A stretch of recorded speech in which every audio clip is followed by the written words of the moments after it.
72।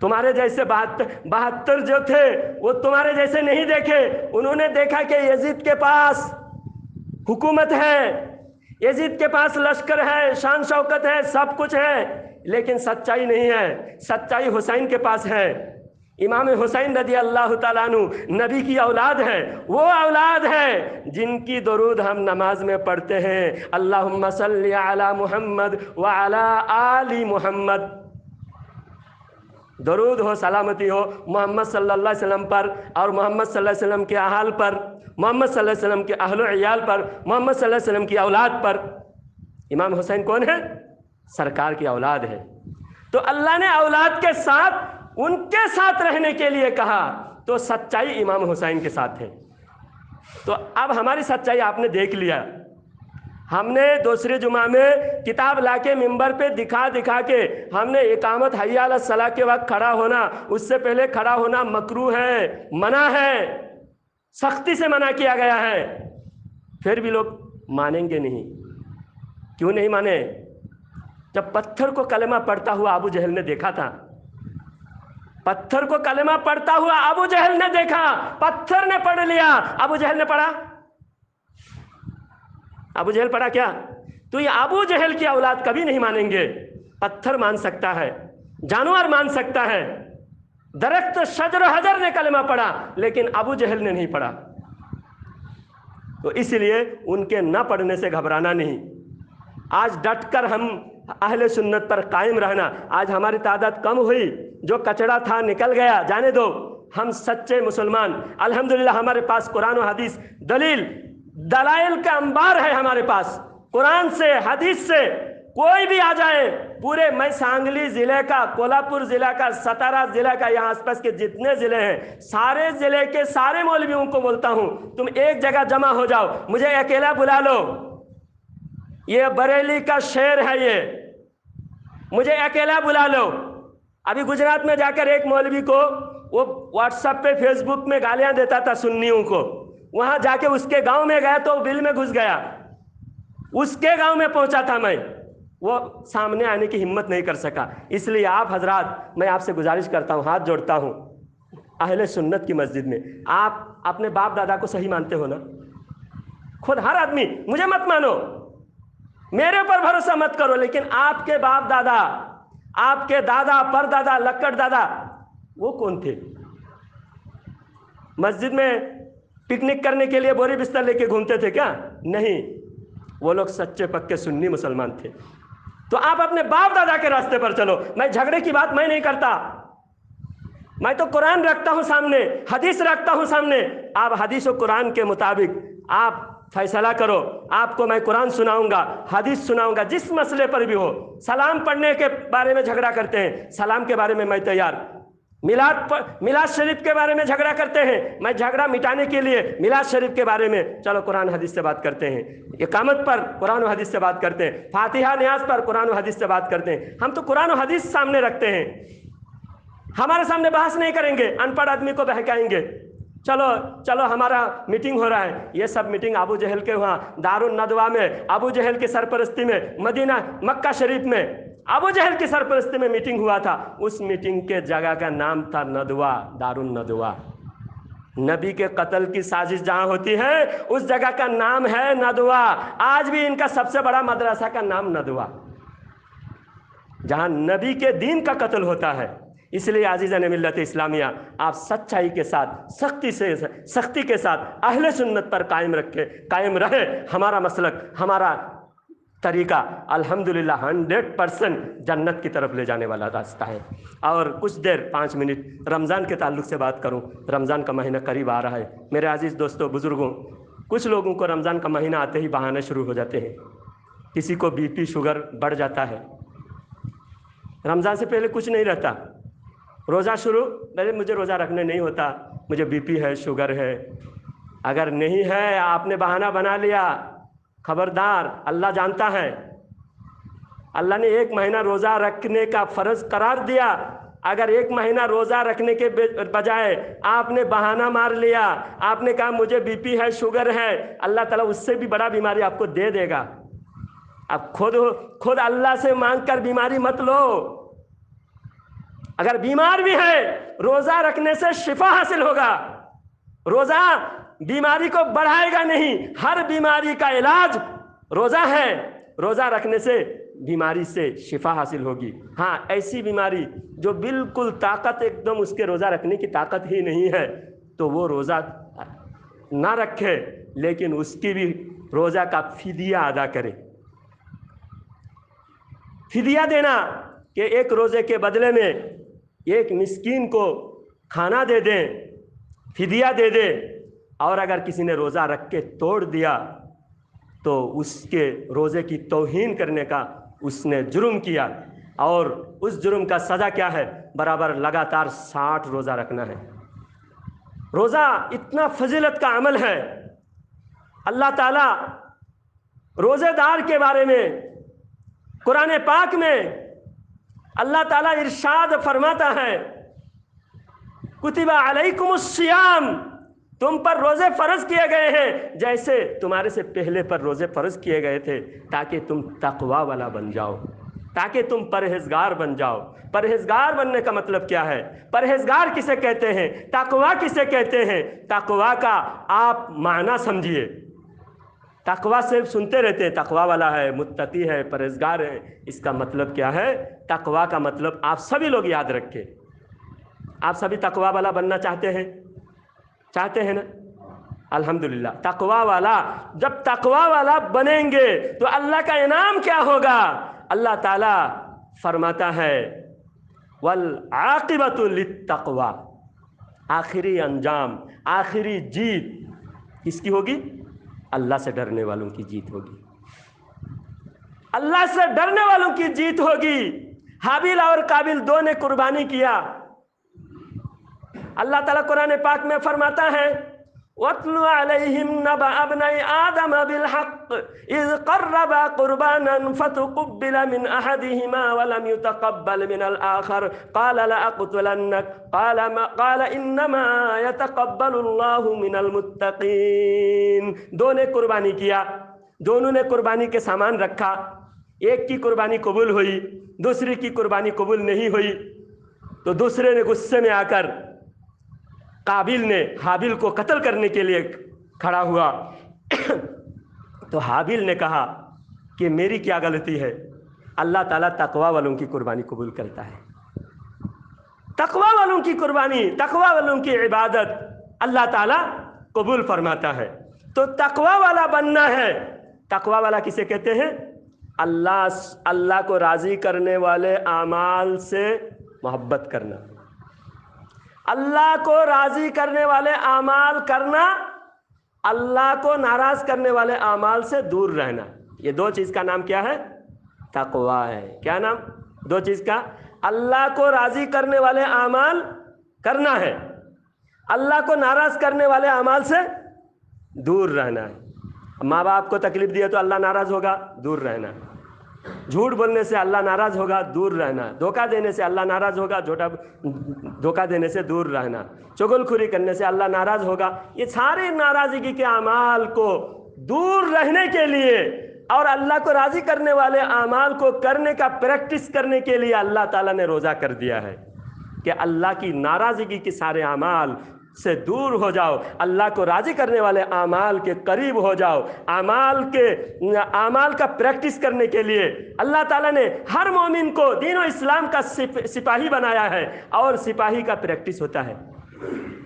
دنیا کے ملٹری کو بھی کنٹرول کرنے کے لیے لمیٹڈ پانی دیا جاتا ہے، لمیٹڈ کھانا دیا جاتا ہے کہ اتنا ہی کھانا ہے، اتنا ہی پینا ہے. کیونکہ میدان جنگ میں جب جاؤ گے کہیں کھانا نہیں ملے گا، کہیں پانی نہیں ملے گا، تو کم سے تمہارا گزارا ہو جائے.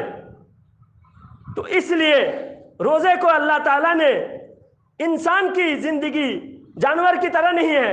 ایک جانور کو چھوڑ دو 24 گھنٹہ کھائے گا، لیکن انسان جانور کی طرح نہیں ہے. انسان اشرف المخلوقات ہے. تو انسان کو اللہ تعالیٰ نے کھانے کی لمٹ طے کرنے کے لیے اللہ تعالیٰ نے روزہ کر دیا. اور روزہ کا بہت سارے فوائد ہیں، بہت سارے روزے کے اندر حکمتیں ہیں. غریب اور مالدار دونوں، آج غریب اور مالدار کے بھید بھاؤ ہر جگہ دنیا میں دیکھنے کو مل رہا ہے. غریب زیادہ غریب ہوتے جا رہا ہے، مالدار زیادہ مالدار ہوتے جا رہا ہے۔ گورنمنٹ نے اسکیم جاری کیا، غریبی ہٹاؤ غریبی ہٹاؤ، غریبی نہیں ہٹا رہے، غریبوں کو ہی ہٹا رہے لوگ۔ اور قرآن نے فیصلہ کر دیا کہ غریبی کو ہٹانے کے لیے، اسلام میں غریبی کو ہٹانے کے لیے تم ایک دسترخوان میں بیٹھو، افطار کرو، اور ساتھ میں بیٹھ کے جو کھانا غریب کھائے وہی کھانا مالدار کھائے، جس ٹائم غریب کھائے اسی ٹائم مالدار کھائے، تو غریبی ہٹ گئی، سب برابر ہو گئے، ایک ہی سب میں کھڑے ہو گئے محمود و ایاز، نہ کوئی ایاز رہا نہ کوئی بندہ نواز، سب برابر اسلام میں کیا جاتا ہے۔ اسلام کا رولز میں سب برابر ہو جاتے ہیں، اور دنیا کا دوسرا کوئی دھرم، کوئی مسلک، کوئی مذہب انسان کو برابر نہیں کر سکتا۔ دوسرے مذہب کی جو بھی قانون، رولز، ریگولیشن ہے، اس میں اس انسان کو برابر نہیں بنایا جا سکتا، صرف اسلام ہی ہے۔ تو اس لیے غریبوں کے دکھ درد، غریبوں کے بھوک پیاس تم کو سمجھنے کے لیے مالداروں کو بھی اللہ تعالیٰ نے سب کو روزہ کرنے کا حکم دیا ہے۔ اور روزہ رکھنے کے بعد جب افطار کا وقت ہوتا ہے، افطار کے وقت افطار لے کر بیٹھے ہوتے ہیں، روزے دار بیٹھے ہوتے ہیں، اللہ تعالیٰ رب ذوالجلال فرشتوں کو پوچھتا ہے، اے میرے فرشتے دنیا میں دیکھو، میرے بندوں کو دیکھو، میرے محبت میں یہ لوگ بھوکے پیاسے بیٹھے ہوئے ہیں، بھوک ہے، سامنے کھانا ہے، پیاس ہے، اچھے اچھے مشروبات ہیں، اچھے اچھے ڈرنکس ہیں، لسی ہے، شربت ہے، سب چیزیں ہیں، لیکن کیوں نہیں کھا رہا ہے؟ ان کو کھانے سے کس نے روکا؟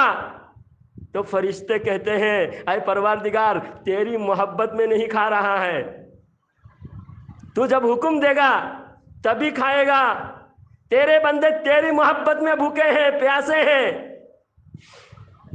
تو اللہ تعالیٰ فرماتا ہے، اے فرشتے اس نے مجھے دیکھا ہے، یہی اور سامنے تو نہیں کھا رہا ہے، لوگوں کے سامنے بند کمرے میں بھی تو نہیں کھایا، اے پروردگار یہ بندے تجھے نہیں دیکھا لیکن تجھ پر ایمان ہے، یقین ہے، یہ بند کمرے میں بھی اچھے اچھے کھانا سامنے ہوتے ہیں، اس لیے وہ نہیں کھاتا کیونکہ وہ اللہ کے لیے روزہ رکھتا ہے۔ حدیث پاک میں اسی کو بیان فرمایا ہے، الصوم لی وانا اجزی بہ، کہ روزہ میرے لیے ہے اور میں اس کا بدلہ ہوں۔ ایک بات غور کرو، میں اس کا بدلہ ہوں، میں بدلہ دیتا ہوں یہ نہیں، میں بدلہ ہوں۔ ایک واقعہ سے یہ حدیث کو میں سمجھا دیتا ہوں مختصر، بہت دن کے بعد آپ کے گاؤں میں آیا ہوں، تھوڑا 5 منٹ مجھے برداشت کر لیجئے۔ روزے کا فلسفہ، میں کتنے دور سے آج تقریباً 250 کلومیٹر سفر کر کے آیا صرف آپ سے ملاقات کرنے کے لیے۔ تو بات یہ ہے کہ حدیث میں روزہ میرے لیے اور میں اس کا بدلہ ہوں۔ ایک واقعہ آتا ہے، محمود غزنوی رحمۃ اللہ علیہ کے ایک غلام تھے ایاز، تو ایاز سے حضرت محمود غزنوی بہت محبت فرماتے تھے، تو باقی دوسرے درباری، وزیر اور دوسرے غلام، دوسرے وزیر، دوسرے نوکر سب اس سے حسد کرتے تھے کہ بادشاہ صرف محمود غزنوی بادشاہ صرف ایاز سے ہی محبت کرتے ہیں، ہم سے محبت کیوں نہیں کرتے؟ ہمارے اندر کیوں یہ نہیں ہے؟ اس کے اندر کیا خصوصیت ہے؟ تو بادشاہ سمجھ گئے کہ درباری لوگ ان سے حسد کرتے ہیں، تو ایک دن بادشاہ نے سب کو سمجھانے کے لیے ہیرے جواہرات پھینک دیے، بہت سارے سونا چاندی ہیرے جواہرات مال دولت پورے دربار میں بیٹھے ہوئے بادشاہ نے پچھال دیے، اور بادشاہ نے کہا کہ جو جس پر ہاتھ رکھے وہ اس کا ہے، جس پر جو ہاتھ رکھے وہ اس کا ہے۔ تو سارے غلام نے ایک ایک چیز پر ہاتھ رکھا، وزیروں نے کوئی جس کے سامنے جو ملا اس پر ہاتھ رکھا کہ بادشاہ نے دیا اور یہ ہمارا ہے، یہ ہمارا ہے، یہ ہمارا ہے۔ تو ایاز چپ چاپ کھڑا تھا، تو بادشاہ نے ایاز کی طرف دیکھا، تو ایاز تم نے کیوں نہیں، کوئی چیز تو تم کو بھی حاصل کرنا چاہیے تھا، تم نے کیوں نہیں لیا؟ تو بادشاہ سے ایاز کہنے لگے کہ آپ بتائیے، دوبارہ ارشاد فرمائیے، آپ نے کیا انعام کا اعلان کیا، آپ کی کیا شرط تھی؟ تو بادشاہ نے کہا کہ میں نے یہ کہا تھا کہ جو جس پر ہاتھ رکھے وہ اس کا ہے۔ تو ایاز نے کہا میں بھی تو ہاتھ رکھا کسی پر، تو میں نے آپ پر ہاتھ رکھا. یہ کوئی سونا چاندی ہیرے جواہرات الگ الگ چیزوں پر ہاتھ رکھا، آپ کے مقابلے میں اس چیز کی کوئی حیثیت ہے کیا؟ یہ پورے دیش آپ کا ہے، پورے دیش کے ہر دولت آپ کا، آپ دیش کا مالک ہے، آپ بادشاہ ہے، اور یہ چھوٹی چھوٹی چیز پر ان لوگوں نے ہاتھ رکھا. آپ نے جب کہا کہ جو جس پر ہاتھ رکھے وہ اس کا ہے، میں سمجھ گیا، میں فوراً اس کی حقیقت کو سمجھ گیا کہ مجھے یہ دولت نہیں چاہیے، مجھے بادشاہ اگر مل گئے سب چیز مل گئی. اس لیے میں آپ کو اپنایا ہوں، میں سونا چاندی کو اپنایا نہیں، ہیرے جواہرات کو میں نے نہیں اپنایا، میں آپ کو اپنا لیا ہوں. تو بندہ جب روزہ رکھتا ہے تو خدا کو ہی اپنا لیتا ہے، خدا اس کا ہو جاتا ہے، اور جس کا خدا ہو جاتا ہے دنیا کے اور کس چیز کی کمی ہوتی ہے اس کی. اس لیے فرماتا ہے دوسرے نیکیوں کا بدلہ، نماز کا بدلہ فرشتے دیں گے، زکوٰۃ کا بدلہ فرشتے دیں گے اللہ کے حکم سے، دوسرے سارے نیکیوں کا بدلہ فرشتے دیں گے، لیکن روزے کا بدلہ اللہ خود فرماتا ہے میں کوئی چیز نہیں دے رہا ہوں، میں اپنے کو ہی دے رہا ہوں. اے میرا بندہ جب روزہ رکھتا ہے تو میرا خاص بندہ بن جاتا ہے، تیری اور کوئی چیز کی کمی نہیں ہے، میں تیرا ہوں، تو میرا ہے. ہر تمنا دل سے رخصت ہو گئی، اب تو آجا اب تو خلوت ہو گئی. جب خلوت محبوب و محب دونوں ایک دوسرے کا ہو گیا تو روزے میں اور کوئی چیز کی کمی نہیں ہے. روزہ رکھنے سے بندہ خدا کا ہو جاتا ہے اور خدا بندہ کا ہو جاتا ہے.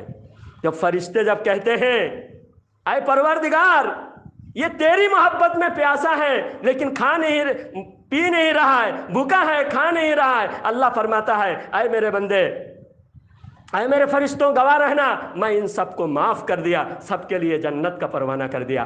ہر روز افطار کے وقت 10 لاکھ جہنمیوں کو اللہ تعالیٰ جہنم سے چھٹکارا دے کر جنت عطا فرما دیتا ہے افطار کے وقت. اس لیے افطار کے وقت کھانے پینے کی طرف دھیان مت دو، افطار کے وقت دعا کی طرف دھیان دو. افطار کے وقت دعائیں قبول ہوتی ہیں، ایک خاص دعا قبول ہوتی ہے، اور خاص دعا آپ دن بھر سوچ کے وہ دعا افطار کے وقت کرو.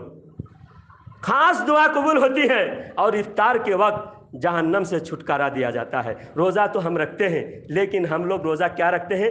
صرف پیٹ کا روزہ رکھتے ہیں، دل کا روزہ نہیں رکھتے، زبان کا روزہ نہیں رکھتے، آنکھوں کا روزہ نہیں رکھتے. حدیث پاک میں ہے جو روزہ رکھا اور فضول چیزوں سے غلط چیزوں سے نہیں بچا اس کا روزے سے کوئی فائدہ نہیں ہے. روزہ رکھا تو صرف کھانے پینے سے روزہ رکھا، دن بھر بکواس جھوٹ غیبت اور ان چیزوں سے روزہ بالکل بیکار ہو جاتا ہے. اور کچھ لوگ تو روزہ سب چیز سے رکھتا ہے لیکن روزہ رکھنے کے بعد افطار کے وقت غلطی کرتے ہیں، بیوقوفی کرتے ہیں اور حرام چیزوں سے روزہ کھولتا ہے. جتنی محنت ہے ایک پل میں بیکار ہو گیا. تو روزہ رکھیے لیکن روزے کی حفاظت کیجیے. ایک تو غلط باتوں سے، غلط چیزوں سے، جھوٹ سے، غیبت سے، فالتو چیزوں سے بچنا ہے. روزہ رکھنا فالتو چیزوں سے بچنا ہے. اور دوسری بات افطار حلال مال سے کیجیے، اور جو افطار کراتے ہیں وہ بھی ہوشیار ہو جائے. آپ کی وجہ سے کسی اور کا روزہ برباد مت کرو. آپ حلال مال سے دوسروں کو روزہ کھلاؤ. اور روزہ کھولنے کا، دوسرے کو روزہ کھولنے کے لیے کسی چیز دینے کا فضیلت یہ ہے، حدیث پاک میں ہے جو کسی روزے دار کو افطار کرائے اس کو بھی پورا روزے کا ثواب ملتا ہے. صحابہ کرام نے پوچھا یا رسول اللہ ہم میں تو سب غریب لوگ ہیں، ہم زیادہ تر غریب ہیں، ہمارے پاس پیٹ بھر کے کسی کو کھلانے کی بھی حیثیت نہیں ہے. تو اللہ کے نبی صلی اللہ تعالیٰ علیہ وسلم ارشاد فرماتے ہیں پیٹ بھر کے کھلانا مقصد نہیں ہے، کسی نے ایک کھجور بھی دے دیا تو اس کو پورے روزے کا ثواب ملے گا. ایک گلاس اگر شربت، لسی یا کوئی چیز، ایک ٹکڑا روٹی بھی دے دیا، ایک گلاس پانی بھی دے دیا، اس کو بھی پورے روزے کا ثواب ملے گا. تو روزہ رکھ کر دوسروں کی ہمدردی کرے، غریبوں کی ہمدردی کرے، غریبوں کا خیال رکھے اور جتنا ہو سکے روزے داروں کے افطار کا اہتمام کرائے. الحمدللہ ہماری طرف سے بھی آپ سبھی حضرات کو 5 کلو کھجور انتظام کیا ہوں اور الحمدللہ بہترین کھجور یہاں پر رہے گا. آپ کو اس لیے کہہ رہا ہوں آپ یہاں آ کر روزہ کھولیں. ہماری گزارش ہے آپ سے روزہ یہاں پر آ کر کھولے اور روزے کے بعد مغرب کی نماز پڑھے اور تراویح کا بھی اہتمام کرے. تراویح ماشاء اللہ حافظ صاحب کو آپ کے پاس لا کے چھوڑا ہوں میں نے, تو آپ بہترین حافظ ہیں, اچھی تراویح ہوگی یہاں. آپ اہتمام کے ساتھ پابندی کے ساتھ یہاں آ کر روزہ کھولے اور نماز کی پابندی کرے. رمضان میں ایک نیکی 70 گنا زیادہ ثواب ہے اور ایک نفل فرض کے برابر ہے. روزے کے بیان انشاءاللہ اور بھی موقع ملے گا تو اور آپ کو سنائیں گے. اللہ تعالیٰ آپ کو جزائے خیر عطا فرمائے. آپ سبھی حضرات کو اللہ تعالیٰ ایمان پر, اہل سنت پر ثابت قدمی سے قائم رہنے کی توفیق عطا فرمائے. وآخر دعوانا ان الحمدللہ رب العالمین. جو حضرات سنت نہیں پڑھے سنت پڑھ لیجئے.